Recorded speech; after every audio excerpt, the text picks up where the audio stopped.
ಸಸಿಗಳನ್ನು ನೆಡಲು ಬಂದಿದ್ದ ಅರಣ್ಯ ಇಲಾಖೆ ಅಧಿಕಾರಿಗಳ ಜೊತೆ ರೈತರು ಸಸಿ ನೆಡಲು ಅಡ್ಡಿಪಡಿಸಿರುವ ಘಟನೆ ನಡೆದಿದೆ. ಅರಣ್ಯ ಭೂಮಿ ಒತ್ತುವರಿ ಆರೋಪದಲ್ಲಿ ಅರಣ್ಯ ಇಲಾಖಾ ಅಧಿಕಾರಿಗಳು ಕೋಲಾರ ಜಿಲ್ಲೆಯ ಶ್ರೀನಿವಾಸಪುರ ತಾಲೂಕಿನ 100 ಎಕರೆ ಜಮೀನಿನಲ್ಲಿ ರೈತರು ಬೆಳೆದಿದ್ದ ಬೆಳೆಗಳನ್ನು ಹಾಗೂ ಮಾವಿನ ತೋಟಗಳನ್ನು ಸಂಪೂರ್ಣ ನೆಲಸಮ ಮಾಡಲಾಯಿತು. ಆ ಸಂದರ್ಭದಲ್ಲಿ ರೈತರು ಹಾಗೂ ರೈತ ಸಂಘಟನೆಗಳು ಹಲವು ಹೋರಾಟಗಳನ್ನು ಮಾಡಿದ ಸಂದರ್ಭದಲ್ಲಿ ಕೋಲಾರ ಜಿಲ್ಲಾಧಿಕಾರಿಗಳು ಕಂದಾಯ ಇಲಾಖೆ ಹಾಗೂ ಅರಣ್ಯ ಇಲಾಖೆ ಜಂಟಿ ಸರ್ವೆ ಮಾಡುವ ತನಕ ಯಾವುದೇ ಕಾರಣಕ್ಕೂ ರೈತರಿಗೆ ತೊಂದರೆ ಮಾಡೋದಿಲ್ಲವೆಂದು ಹೇಳಿಕೆ ನೀಡಿದರು. ಆದರೆ ಈಗ ಪುನಃ ಶ್ರೀನಿವಾಸಪುರ ತಾಲೂಕಿನ ಕೋಟಬಲ್ಲಪಳ್ಳಿ ಗ್ರಾಮದ ಬಳಿ ಸಸಿ ನೆಡಲು ಬಂದಂತಹ ಸ್ಥಳದಲ್ಲಿ ಜಂಟಿ ಸರ್ವೆ ಆಗದೆ ಅರಣ್ಯ ಇಲಾಖಾ ಅಧಿಕಾರಿಗಳು ಸಸಿ ನೆಡಲು ಬಿಡೋದಿಲ್ಲವೆಂದು ಕರ್ನಾಟಕ ಪ್ರಾಂತ ರೈತ ಸಂಘದ ಕೋಲಾರ ಜಿಲ್ಲಾ ಪ್ರಧಾನ ಕಾರ್ಯದರ್ಶಿ ಪಾತಕೋಟೆ ನವೀನ್ ಕುಮಾರ್ ಹಾಗೂ ರೈತರು ಆಕ್ರೋಶ ಹೊರಹಾಕಿದರು.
ಕೋಲಾರ ಜಿಲ್ಲೆಯ ಶ್ರೀನಿವಾಸಪುರ ತಾಲೂಕಿನ ಕೋಟಬಲ್ಲಪಳ್ಳಿ ಗ್ರಾಮದ ಸರ್ವೆ ನಂಬರಲ್ಲಿ ಇಲ್ಲಿ ಈಗ ತಾನೇ ಅರಣ್ಯ ಇಲಾಖೆ ಸಿಬ್ಬಂದಿಯವರು ಸಸಿಗಳನ್ನು ನಾಟಿ ಮಾಡಲಿಕ್ಕೆ ಬಂದಿದ್ರು.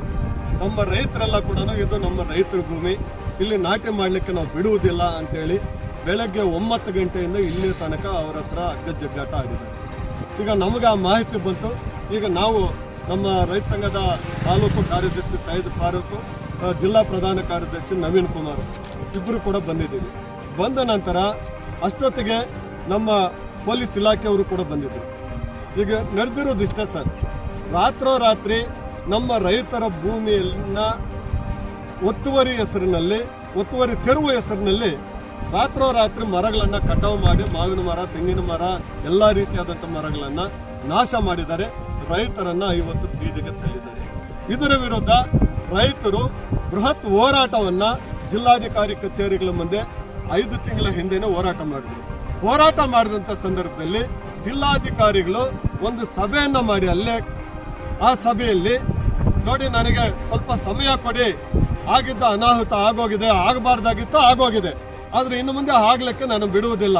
ಅರಣ್ಯ ಇಲಾಖೆ, ಕಂದಾಯ ಇಲಾಖೆ, ರೈತರನ್ನ 3 ಜನರನ್ನ ಇಟ್ಟುಕೊಂಡು ಜಂಟಿ ಸರ್ವೆ ಮಾಡಿಸ್ತೀನಿ, ಅಲ್ಲಿ ತನಕ ಯಾರು ಗಲಾಟೆಗಳು ಮಾಡಬಾರ್ದು, ಯಾರು ಕೂಡ ರೈತರನ್ನ ಒಕ್ಕಲೆಬ್ಬಿಸುವಂತ ಕೆಲಸ ಮಾಡಬಾರ್ದು ಅಂತೇಳಿ ಅರಣ್ಯ ಇಲಾಖೆಯವರಿಗೆ ತಾಕೀತು ಮಾಡಿದ್ರು. ರೈತರಿಗೆ ಧೈರ್ಯ ತುಂಬಿದ್ರು ಜಿಲ್ಲಾಧಿಕಾರಿಗಳು. ಆದ್ರೆ ಇವತ್ತು 15 ದಿವಸದ ಹಿಂದೆ ಇದೇ ಫಾರೆಸ್ಟ್ ಇಲಾಖೆಯವರು ಬೇಲಿ ಹಾಕ್ಲಿಕ್ಕೆ ಬಂದಿದ್ರು ಕತ್ತಾಲಿ ಸಸಿಗಳನ್ನ ತಗೊಂಡು. ಆವತ್ತು ಕೂಡ ಇದೇ ರೈತರು ನಾವು ನಾಟಿ ಮಾಡ್ಲಿಕ್ಕೆ ಬಿಡಲ್ಲ ಅಂತೇಳಿ ಓಡಿಸಿದ್ರು. ಇವತ್ತು ಮತ್ತೆ ಮರಗಳನ್ನ, ಇವತ್ತು ಸಸಿಗಳನ್ನ ನಾಟಿ ಮಾಡ್ಲಿಕ್ಕೆ ಇವತ್ತು ಬಂದಿದ್ದಾರೆ. ಇದನ್ನ ನಾವು ಕರ್ನಾಟಕ ಪ್ರಾಂತ ರೈತ ಸಂಘದಿಂದ ವಿರೋಧ ಮಾಡ್ತಾ ಇದ್ದೀವಿ. ಯಾವುದೇ ಕಾರಣಕ್ಕೂ ಇದು ರೈತ ಭೂಮಿಯ ಒಡೆಯ, ಯಾವುದೇ ಇಲಾಖೆ ಅಲ್ಲ, ಯಾವುದೇ ಸರ್ಕಾರ ಅಲ್ಲ. ಇವತ್ತು ಸರ್ಕಾರಗಳು ಕೂಡ ರೈತರ ಪರವಾಗಿ ಹಲವಾರು ಕಾನೂನುಗಳನ್ನು ಮಾಡಿದ್ದಾರೆ. 1966ರಿಂದ ಇಲ್ಲಿಯ ತನಕ 16 ಕಾನೂನುಗಳು ನಮ್ಮ ರೈತರ ಪರವಾಗಿ ಮಾಡಿದ್ದಾರೆ. ಉಳುವವನೇ ಭೂಮಿ ಒಡೆಯ.